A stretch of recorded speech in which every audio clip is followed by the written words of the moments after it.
Hey there, my name is John Siskovich. I'm a farmer in Western Connecticut, and we're here today to talk about this scrubby brushiness behind me. If you have pastures and you're rotating livestock on it, how do you keep the scrubby brush stuff, the thick stuff, from coming back? And I'm going to talk about my experiences, some things I know, to answer Darren G's question, who wrote into the website and requested that I make a video about it.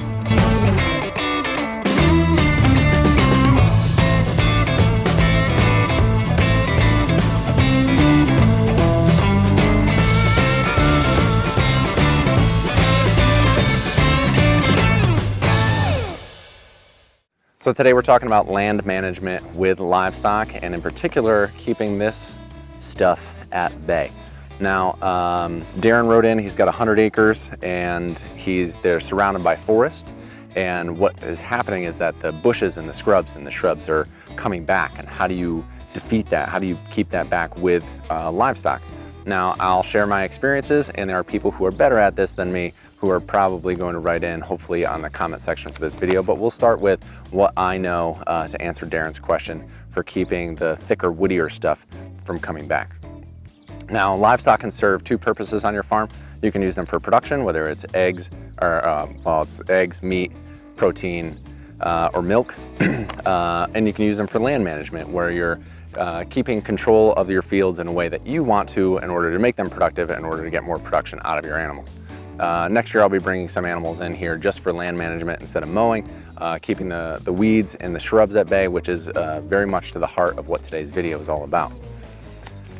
Now in the past, grasses, obviously most animals will take care of pretty easily. And then you get into like the scrubby stuff that's like this thick, this thick, this thick, this thick, this thick, or even thicker, where it's woody and it has stems and then it has foliage on those stems.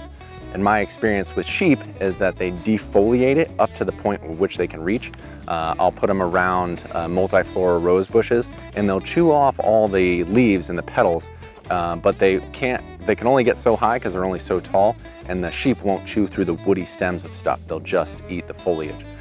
Good job at eating the grass and the weeds, good job at eating the foliage, which does stunt those plants, but at the end of the day, you still have all those stems there, and the top of the plant, if it's tall enough, will be alive and thriving. Now goats I have very minimal experience with.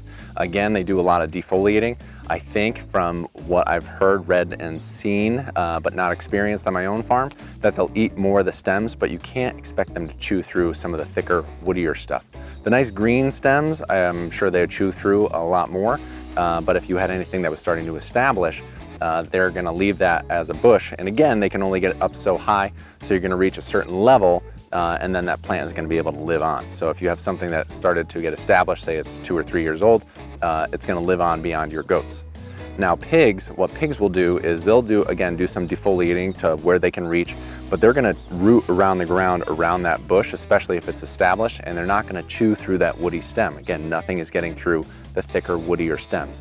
In my experience with pigs, what I've done is mown stuff flat, give it some time to rest, and make sure that there's no sharp spikes that the pigs can lay down on. I've had trouble with that, and I had videos in the past about it.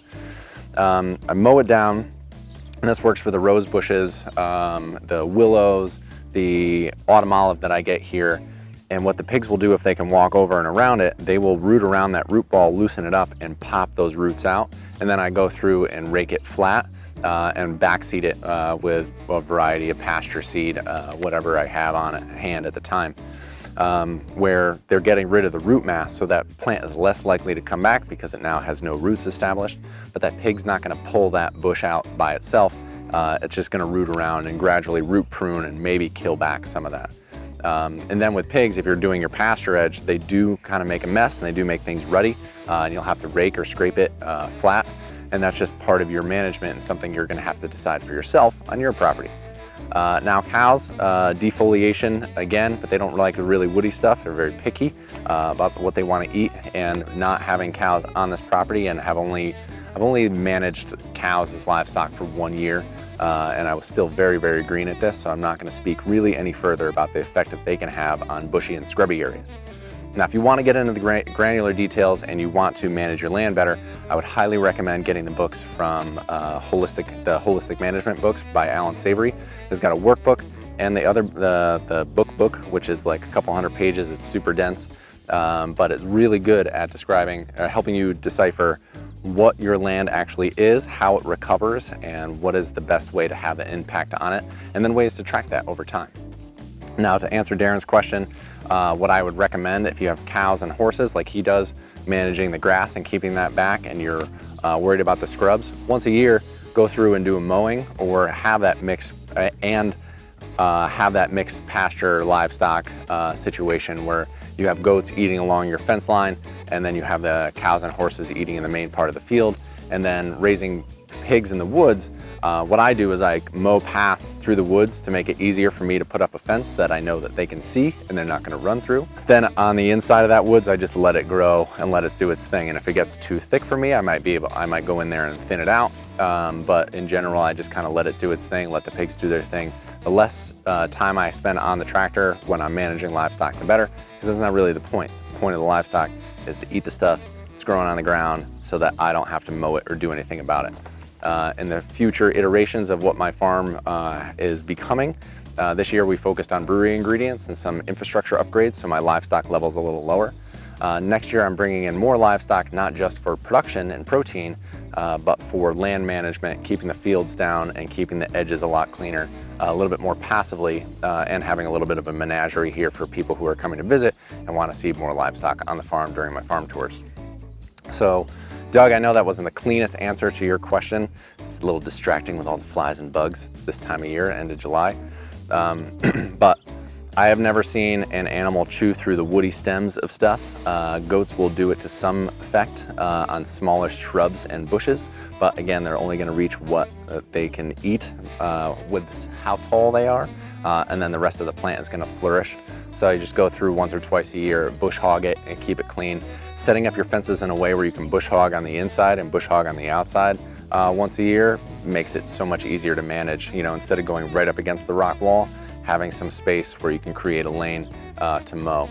I had asked the old hay farmer locally what is the best way to keep a stone wall clean, and he said get rid of the stone wall. We're in Connecticut and I have rocks everywhere. There's tons of rocks in the field. There's stone walls delineating every property line here in Connecticut just because it is our best crop, because we are a stony state. And then there's some states, you know, wherever you're listening from might have like deep, rich, sandy loam soil with not a rock in sight, and you actually wish you had more rocks. So that's why, you know, I'm just a guy on YouTube sharing my experience to hopefully make it the learning curve a little shorter for you guys. Now, tomorrow we got a video. We're going over to Rebel. We're going to talk about one of the things, what have I lost the most chickens to, but that's in video number 2 for this week. Thanks for taking the time to watch this video, and until next time, I will see you out in the field.